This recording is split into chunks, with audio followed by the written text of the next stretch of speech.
storytellers, welcome back to my channel. Today's video is going to be another short and sweet one. You can probably guess from the description down below, but it is an Owlcrate unboxing. So this is September 2020's box, and the theme is a magnificent haunting, a glorious haunting, a something haunting. All I know is it is their spooky box for the year. Let's get right on into it. I'll give you your sneak peek, and as you can see, it is jam-packed, so we will start with what's on top. I have removed the plastic packagings to show you that it is a blanket. It is super soft, I can tell you that much. Oh wow. So the one side is just plain white, and the other side has, I think, the entire short story, The Raven, on it. It definitely starts with it anyway. Yeah, no, it has the whole shebang on there. And it has a couple cool illustrations. You can see the feather and the actual raven itself, which is super cool.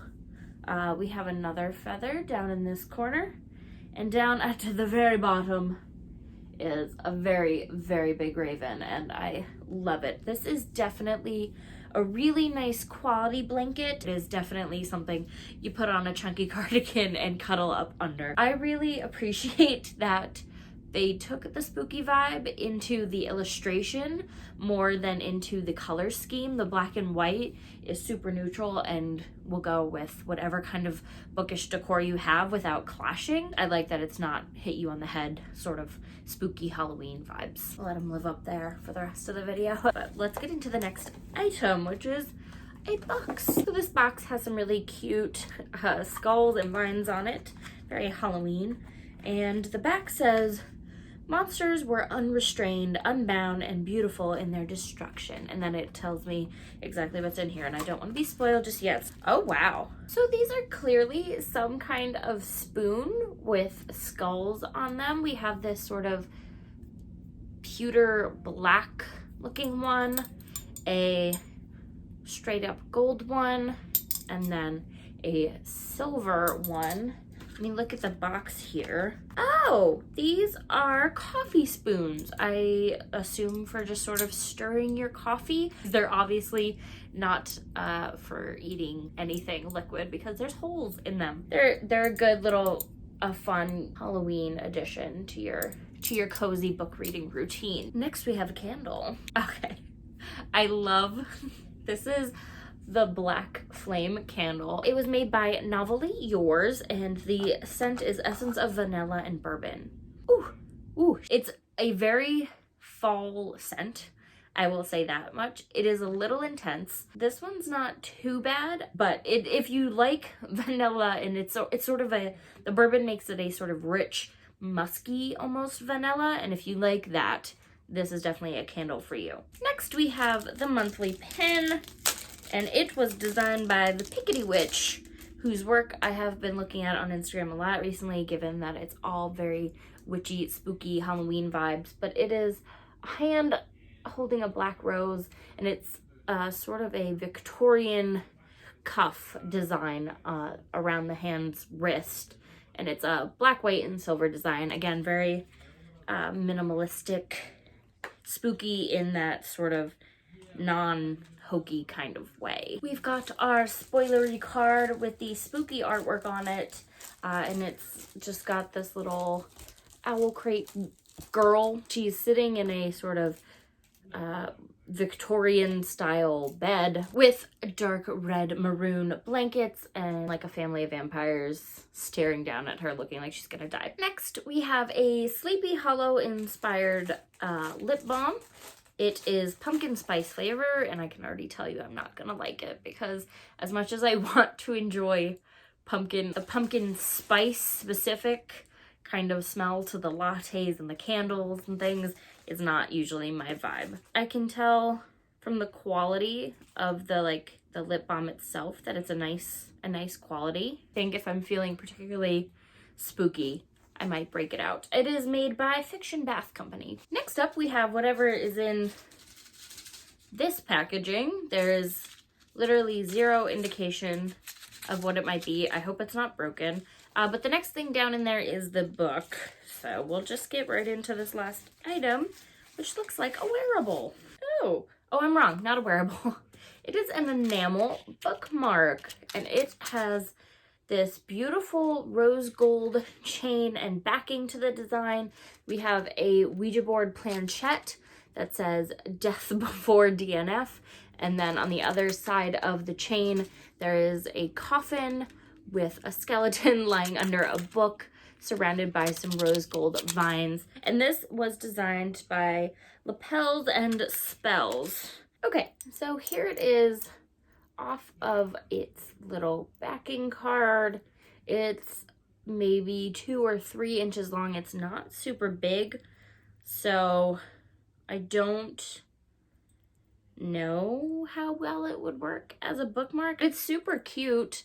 I might just use it as sort of piece of decoration, just hang it off a little hook by my desk. Before we get to the book, we have the little Owlcrate pamphlet. I'm not going to put through it because it spoils the book, which is Horrid by Katrina Leno. So you saw on the plastic there, it is an Owlcrate exclusive cover, and it's got this girl. I'm not gonna lie, she looks mildly deceased. And she's got like roses covering her. Okay, Mary from the future here real quick. I was reading the spoiler card for the box and discovered that there's exclusive artwork on the inside front cover. I will give you a better sneak peek in my close-ups, but included with the book was the letter from the author, which says, "Dear Owlcraters, have you ever seen a flower so beautiful you wanted to taste it? Read a book so perfect you wanted to rip a page out and eat it?